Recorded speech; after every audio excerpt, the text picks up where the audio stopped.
Hello everyone, we are in Photoshop, so let's use the background eraser tool. So that it is, apply some filters on it. Use the gradient. We have applied on it. Use eraser tool as well. So here we can use the different features.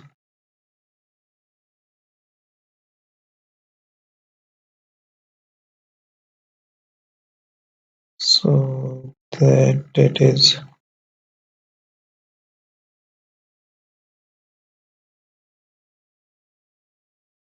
Thank you for watching my video.